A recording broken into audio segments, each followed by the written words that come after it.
दोस्तों नमस्कार।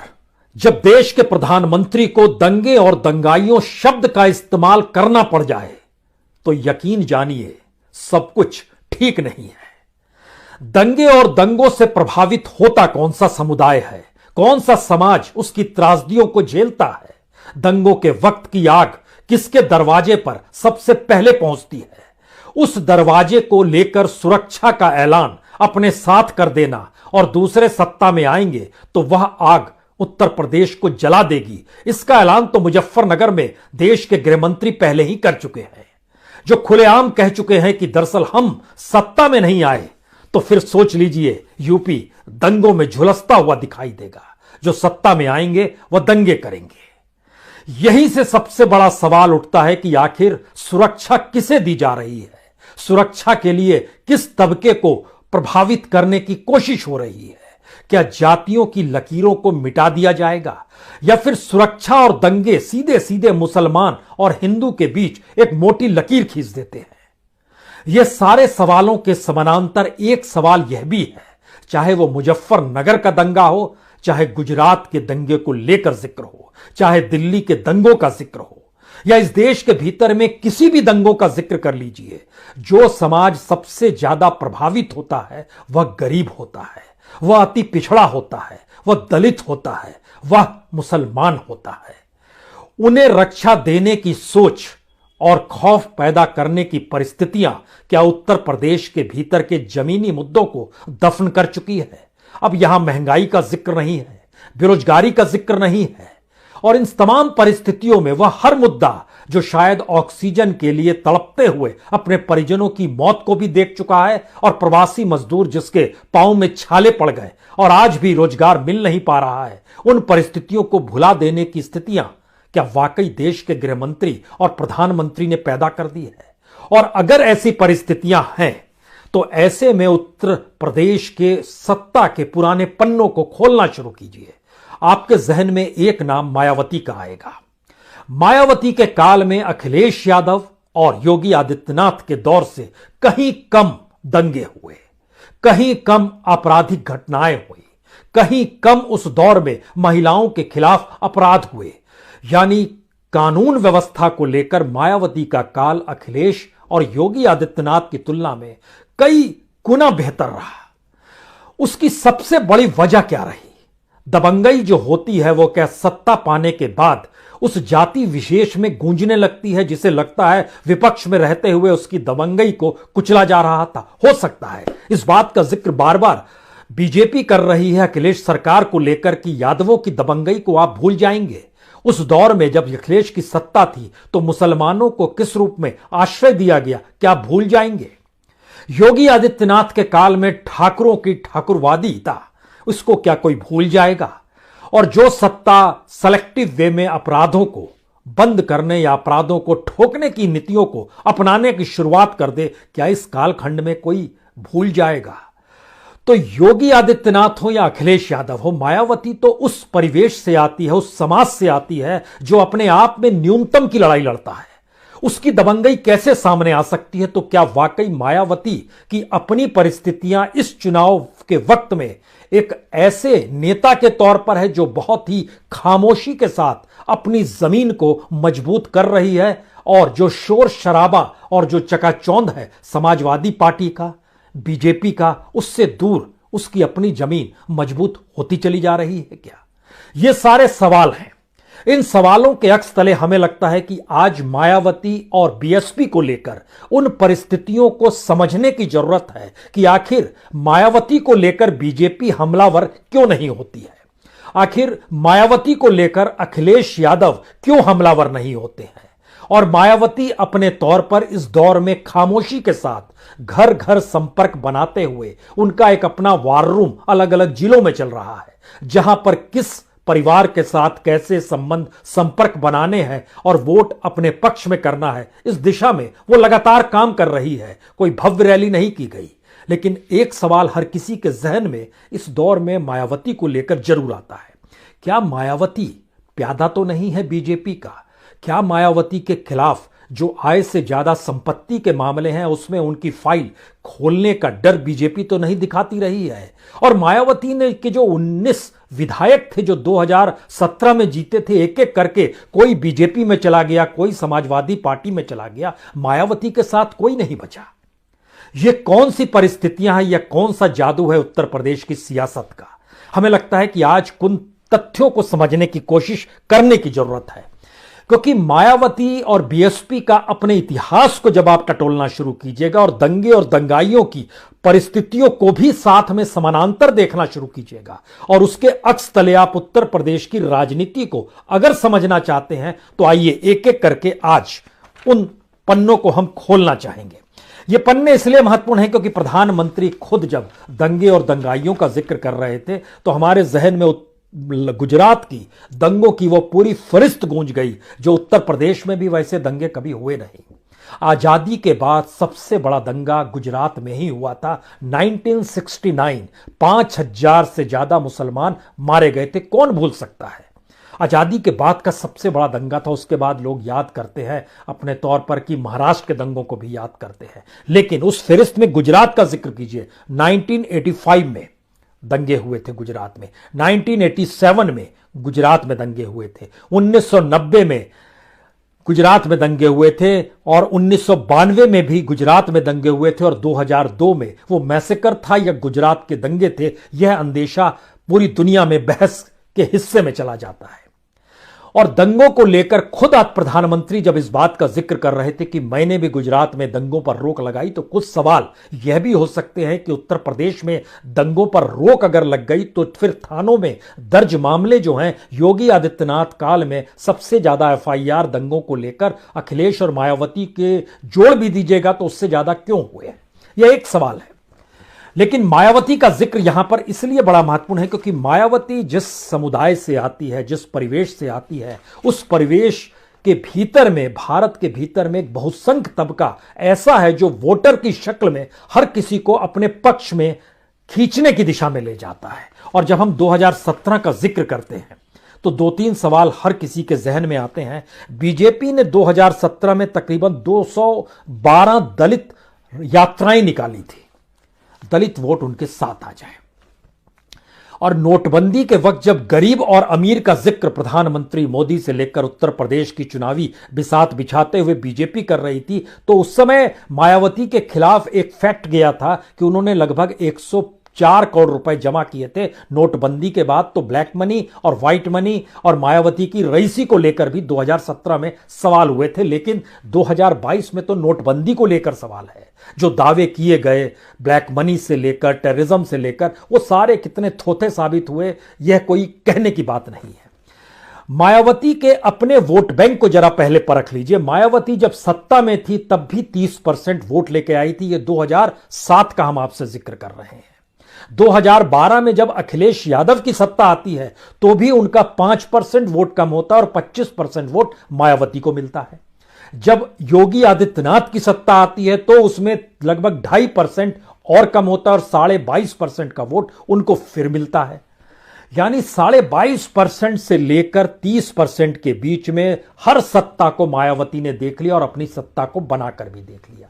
तो क्या 2022 में जिस समय देश के प्रधानमंत्री, गृहमंत्री, बीजेपी का हर नेता, मुख्यमंत्री दंगों का जिक्र कर रहे हैं, लॉ एंड ऑर्डर का जिक्र कर रहे हैं, हमारे हिस्से में सुरक्षा आती है, इसका जिक्र कर रहे हैं, तो क्या मायावती को बुला दिया जाए और सिर्फ यह मान लिया जाए कि टक्कर समाजवादी पार्टी और योगी आदित्यनाथ को लेकर है या बीजेपी को लेकर है या फिर दो ही चेहरों की लड़ाई है? चेहरे दो ही हो सकते हैं, लेकिन जमीन पर मायावती का अपना वोट बैंक अगर मिनिमम 22%, 22.5% भी 2017 में रहा है और सत्ता आने पर भी 30% रहा है, तो यह मैसेज बहुत साफ है, बहुत वोट बैंक उनका डामाडोल होता नहीं है।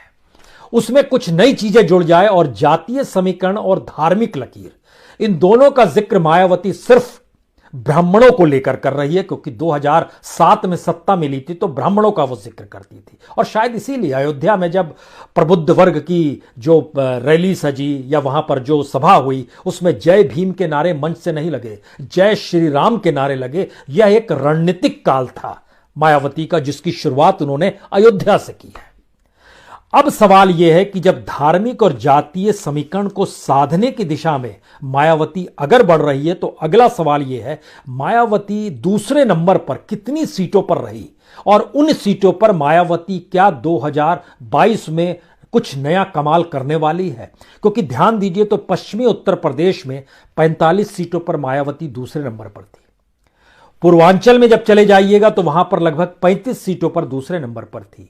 बुंदेलखंड की 7 सीटों पर दूसरे नंबर पर थी और मध्य उत्तर प्रदेश में लगभग 33 सीटों पर वह दूसरे नंबर पर रही। मैसेज क्या है?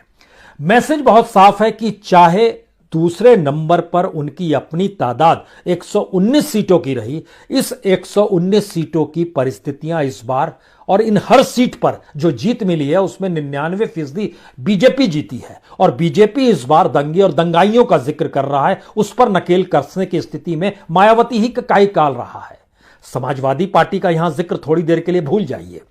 मायावती की 2017 की सबसे बड़ी कमजोरी यह थी कि वह दलित और मुसलमानों के गठजोड़ को बार बार दिखा रही थी और मुसलमानों से वो ऐलान करती थी कि आप अपना वोट बर्बाद ना होने दें, और इसका असर यह हुआ 2017 में ध्रुवीकरण बहुत तेजी से बहुसंख्य तबके में हो गया और मायावती जहां जहां अपने उम्मीदवारों के साथ, चाहे वह मुस्लिम उम्मीदवार हो, चाहे वह हिंदू उम्मीदवार हो या जातियों के हिसाब से अगर उम्मीदवार हो, तो वहां वहां मायावती को मुसलमानों के साथ जोड़कर देखा गया।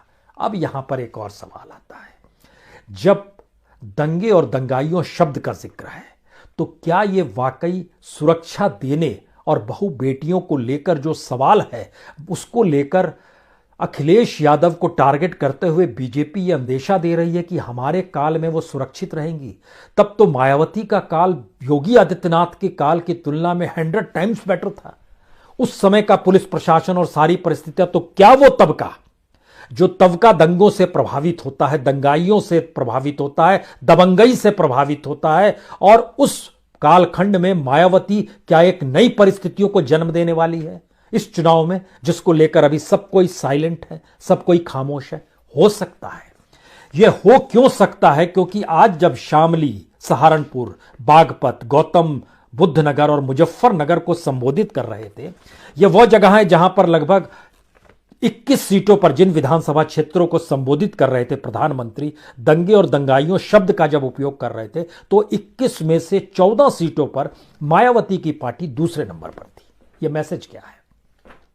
समाजवादी पार्टी नहीं थी, मायावती की पार्टी दूसरे नंबर पर रही और दंगे दंगाइयों का जिक्र हो रहा है। अखिलेश कालखंड में लोग मायावती को याद करते थे, योगी आदित्यनाथ काल में जो दंगे कराता है उसको याद कराने की कोशिश की जा रही है, यानी मायावती को लेकर खामोशी बरती जा रही है। तो क्या मायावती साइलेंटली, जो डोर टू डोर उनका कैंपेन चल रहा है, उनका जो वार रूम अपने तौर पर काम कर रहा है और सिलेक्शन ऑफ कैंडिडेट है, इस बार वो हर चीज पर खामोशी बरत रही है सिवाय ब्राह्मणों को लेकर?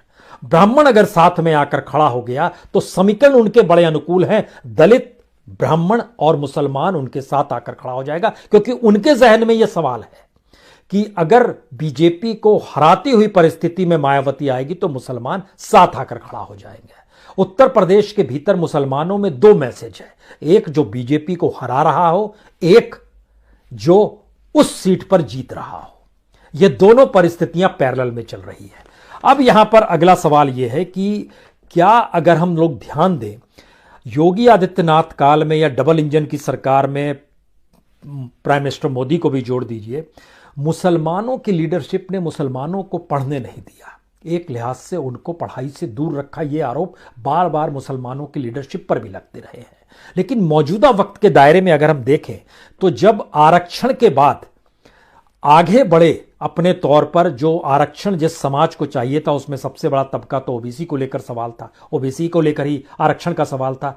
आरक्षण से निकली हुई पॉलिटिकल पार्टी ने आरक्षण को लेकर ही खामोशी साधी कि उन्हें कितनी नौकरी, क्योंकि नौकरियां लगातार कम हो रही है, प्राइवेटाइजेशन सबका ज्यादा हो रहा है, हर क्षेत्र में प्राइवेटाइजेशन हो रहा है, तो वहां आरक्षण मिलेगा नहीं।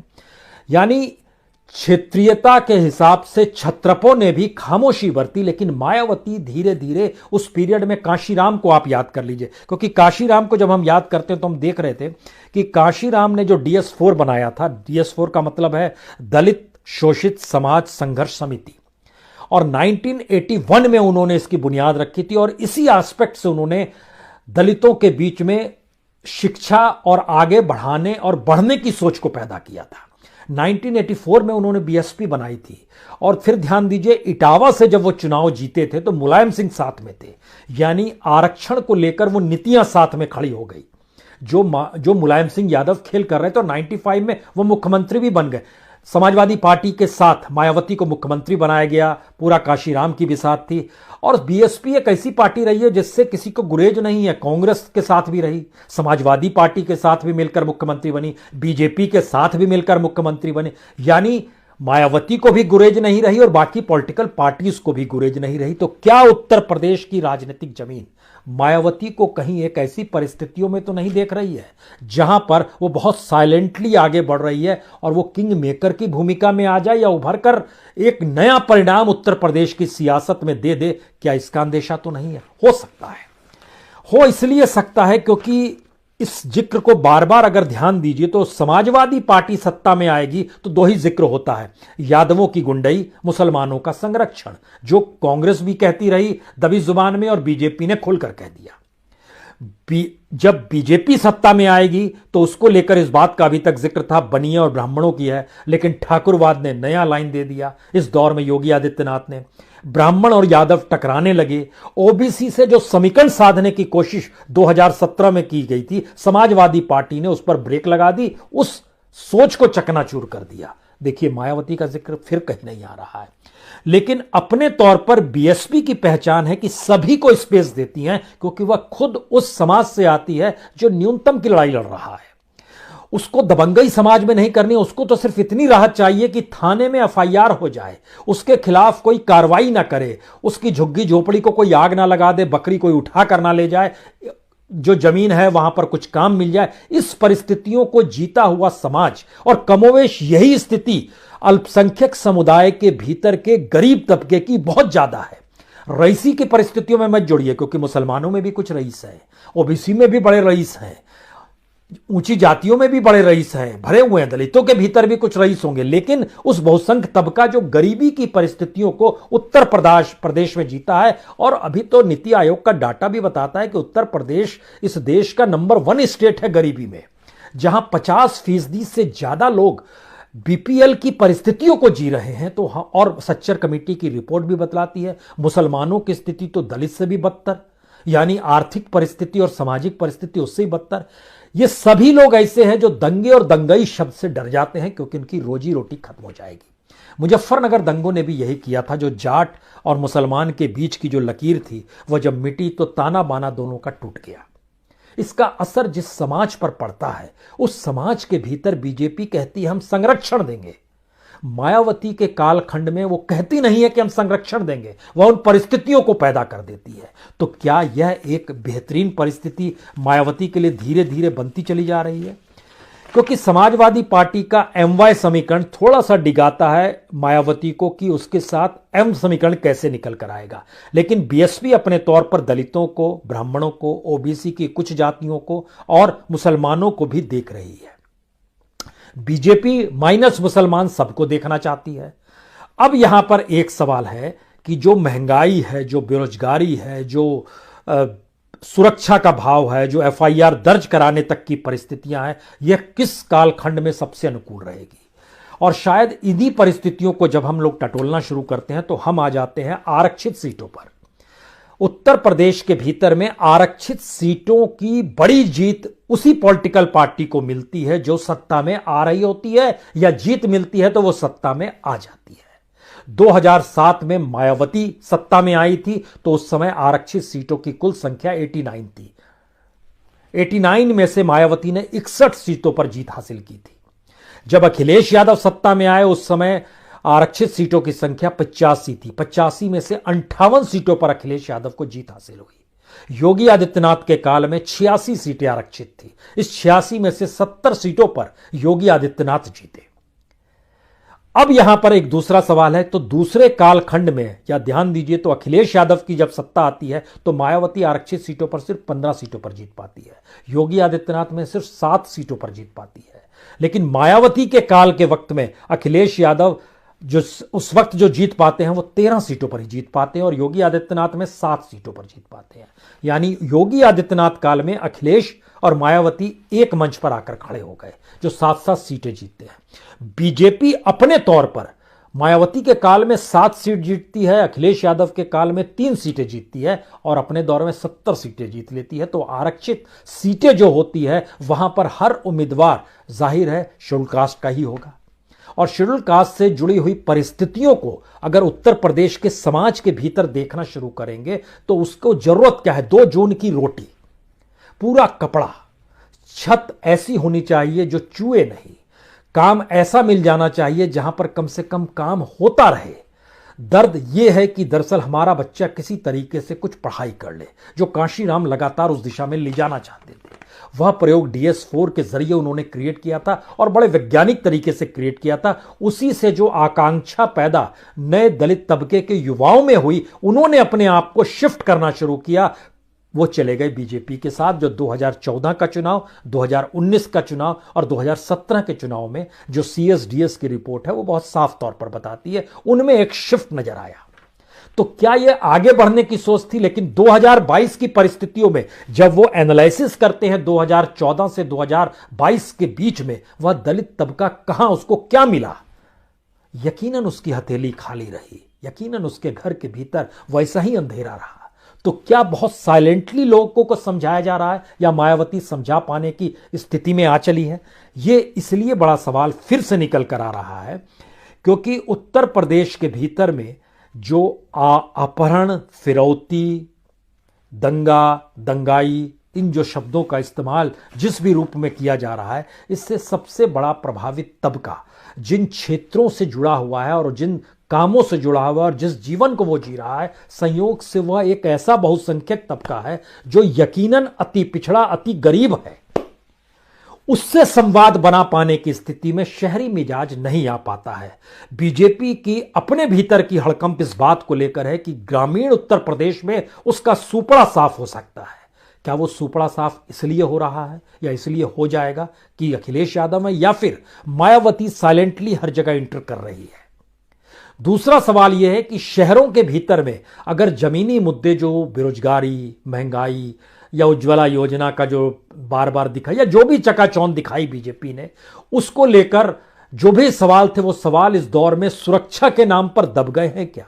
और यह कहा जा रहा है कि किसान हो या जाट हो, वह तो पहले सुरक्षा देखेगा बेटे बेटियों की, तो ऐसे में वह बीजेपी के साथ चले जाएगा। यह भी लकीर खींचने की कोशिश बीजेपी लगातार कर रही है। दूसरी तरफ जैन चौधरी हो और समाजवादी पार्टी साथ में हो तो वो कह रही है कि आपने 700 किसानों की खुदकुशी करवा दी है, आपने उनको मौत के घाट उतार दिया है, हम भूलेंगे नहीं। इस देश में किसानों को आप जिस तरह सड़क पर लाना चाहते थे, मजदूर बनाना चाहते थे, ये भूलेंगे नहीं। कौन सा मुद्दा काम करेगा? ध्यान दीजिए, मुद्दे मुद्दे टकराते रहेंगे और बीते 70 बरस से इस देश में होता चला आया है। तो इसीलिए बीजेपी दंगा, दंगाई ये शब्दों का इस्तेमाल करने से चूकेगी नहीं। लेकिन अंडर करंट क्या चल रहा है? अंडर करंट की परिस्थितियों में मायावती उत्तर प्रदेश की लगभग 225 सीटों पर ऐसी परिस्थितियों में लगातार कनेक्ट होने की स्थिति में लाना खुद को चाह रही है जिसमें बड़ा हिस्सा जो है वह पश्चिमी और पूर्वी उत्तर प्रदेश का है। 266 में से लगभग 150 सीटें हमने एनालिसिस की जहां पर मायावती अपने डोर टू डोर कैंपेन और उन परिस्थितियों को जीना चाहती है जहां पर लोग ये ना कहें कि अच्छा ये रईसी के साथ आ रही हैं। ये तमाम परिस्थितियां क्या मायावती के हक में है? और ये तमाम परिस्थितियां क्या बीजेपी के भी हक में है, जिस बात को लेकर लगातार अंडरकरंट चिंता चलती रहती है कि क्या मायावती आखिर में बीजेपी का साथ तो नहीं दे देगी? हमें लगता है ये दूर की गोटी है, लेकिन इस दौर में उत्तर प्रदेश के जो परिणाम है वो चौंकाने वाले होने वाले हैं। उसको आप आसानी से मत लीजिए और मायावती को भी आप सरलता से मत लीजिए, और खास तौर से उस समाज को सरलता से मत लीजिए जो हर परिस्थितियों में सबसे ज्यादा प्रभावित होता है। मायावती का वोटर वही है।